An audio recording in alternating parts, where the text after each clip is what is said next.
Hello, my dear students and viewers. Welcome to my channel, Scorpio class.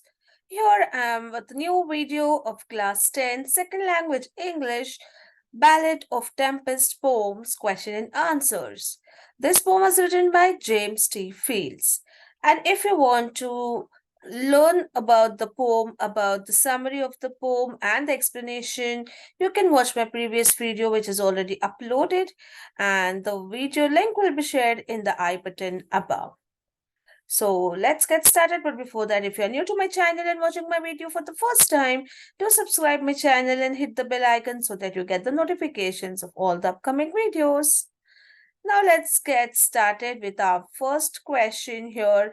The first main is understand the poem, and it has few questions. So answer the following questions. The first question is, we were crowded in the cabin, not a soul would dare to sleep. So this is an extract from a poem which is given, and based on that, the question is, who does the word we refer to here? So as you know, in this poem, the poem is about the experience shared by the sailors. So obviously, we is referred to the sailors in the poem. Okay, who were crowded in the cabinet was the sailors. So answer is we refers to the sailors. Next, not a soul would dare to sleep. Why was it so? So when you go through the poem explanation, when you read it, you understand that due to that storm which was about to attack the ship, and all the people, crew members above, they couldn't sleep, they didn't dare to sleep. So obviously the answer is it was because all were worried about the impending storm, the storm which was right in front of them and they had to face it, which was just coming towards them, on, or you can say, or in the storm to which they were caught in. Okay, so answer is it was because all were worried about the impending storm. Let's move to next question. Usually storms are formed in the deep sea. What precautions have the sailors got to take before a voyage? So answer, according to the poet, a violent deep storm in winter was a fearful thing. The force of the wind could cause the ship to wreck. The sailors need to carry life jackets. There should be also small boats which might be of use if the ship wrecks in storm. Okay, so the question here is, usually the storms are formed in the deep sea. And what precautions, what measures have the sailors got to take before they go for a voyage or a ship journey? You could say a ship's journey is known as a voyage. So if the sailors are to set for the voyage, what are the precautions they need to take? So that's what written here, that according to the poet, there's a violent deep storm in winter was a fearful thing, because to carry out a voyage during a winter season is a fearful thing, because you may have unexpected storms anytime. And the force of the wind could also cause the ship to wreck. Wreck means to damage, to destroy. So it could happen at any time. Now, what precautions the sailors had to take? So the sailors should carry their life jackets. There should also be small boats in it, which might be of use if the ship wrecks in storm, so that they could save themselves by sitting in that small boats and at least survive, or save their lives. Next question. The poet says it's a fearful thing in winter. According to the poet, what is referred to as a fearful thing in winter? How would be the condition in the deep sea during winter on the sea? So, answer, a storm is a fearful thing in the winter. The sea goes turbulent, and in the deep sea, the disturbance is so much that there are blasts rattling the ship. Okay, so the word says here that it's a fearful thing in the winter. So the question is, what is referred to as fearful thing? Like, what is a fearful in winter, and how would be the condition in the deep sea during the winter? So obviously, the fearful thing is a storm which it may occur during the season of winter, and if you are in the sea in a voyage, then it would be a great threat for your life. Now, what happens in this winter season is the sea goes turbulent. It is having strong waves coming from uh, each and every directions, and you are not able to control your ships in that storm. So the sea goes turbulent. It's very disturbed, and they have strong waves, and it's so much that the blasts are rattling the ship. The waves are hitting the ship, and it's have creating a sound of rattling. Rattling means when any two heavy objects are dashed together. So here the sea waves, which are very in a speed or a strong form, hitting the ship, and it gives a rattling sound. So there are blasts of rattlings in the ship. Okay, so the answer will be simple that a storm is a fearful thing in winter. The sea goes turbulent, and in the deep sea, the disturbance is so much that there are blasts rattling the ship. Moving to next question. How does it affect the sailors?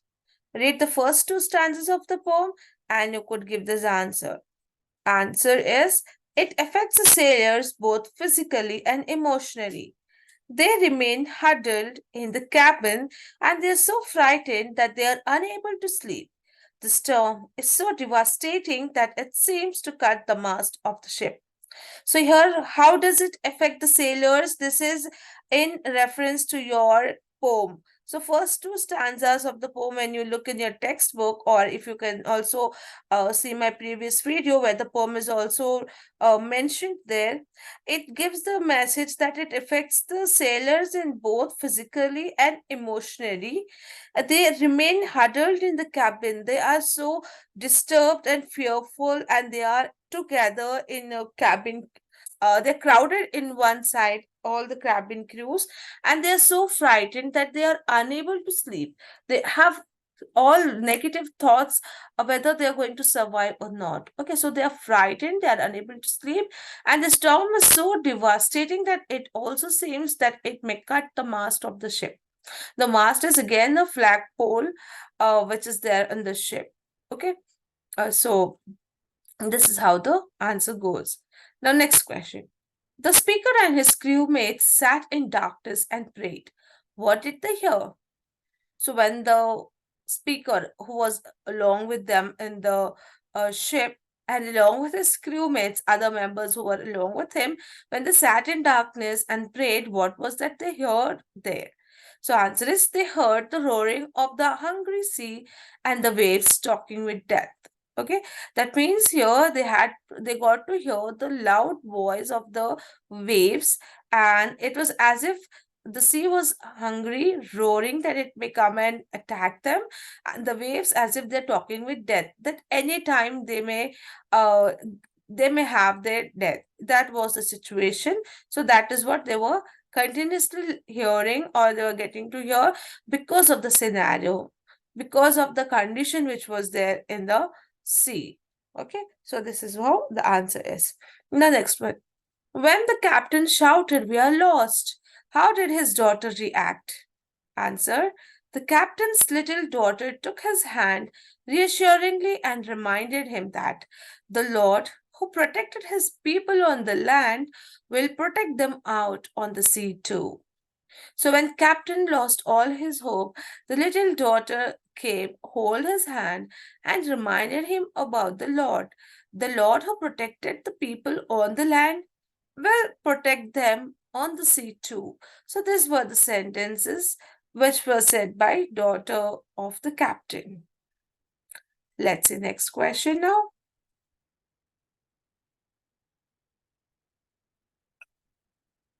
The crewmates kissed the maiden and spoke in better cheer. What made them feel cheerful? Answer.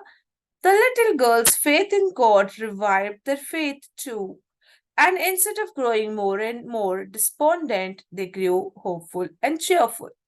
Okay, so what is that made the crewmates more cheerful and made them feel better after the daughter's words? Okay, so like the crewmates kissed the maiden means they started praising her, and they started feeling better. They were cheerful. So answer is The little girl's faith in God revived their faith. So the girl's motivating words, the faith in God she had, and the words she delivered there, it started making them feel better. They started growing more and more uh, hopeful and cheerful instead of being despondent or losing their hope. So this is how it helped them. Next. A ship is always safe at the shore, but it was not built for that. What does this mean? Okay, so this is an idiom actually. A ship is always safe at the shore. If it doesn't go in the sea, if it's always on the shore, it's always safe. It is not going to get wrecked or destroyed. But it is not built for that purpose that it's going to stand at the shore. So what does this mean in this book? So let's see the answer. The idiom points out that by not trying out anything new and adventurous, one may not come across problems and difficulties. But such an existence can be dull and boring. It is true that a ship which remains at the shore will not be posed with the danger of storm, pirates, and dangerous sea creatures. But such a ship serves no purpose at all, and such a ship need not have come to existence. Thus, the idiom shows that in life one should do what one is meant to do without being unduly worried over the risk factor. So entire idioms highlights that it is not good to sit safely because of the fear of problems and difficulties. There's no use if you do not work hard or if you do not step ahead and come across the problems and difficulties. Because once you come across the problems and difficulties, then only you will learn from it and you could survive the problems and achieve your goal. Okay, so one may not come across problems and difficulties if we are not trying out anything new, and then the life and existence will become dull and boring. So it is true that ship is also safe at the shore. It will not have any danger of the storm or pirates or any other dangerous sea creatures, but it is not made for that purpose, and it will not serve any purpose at all. So ship need not have been in existence at all if it had to be at shore. It was made to sail, so that is its purpose. So that is how the idiom shows that in life one should do what is meant to do it without being unduly worried. So do the task, don't be worried or have any risk in your mind and heart, and do not stop your step from going ahead because of the risk or the worry. Just give a try. Problems will occur, you have to face them, and you can go ahead. That is what the idiom says. So, with this, we come to an end with the question answers of this chapter. I hope it was helpful and interesting. If you like the video, do hit the like button and subscribe to the channel. And stay tuned for more such videos. Thank you.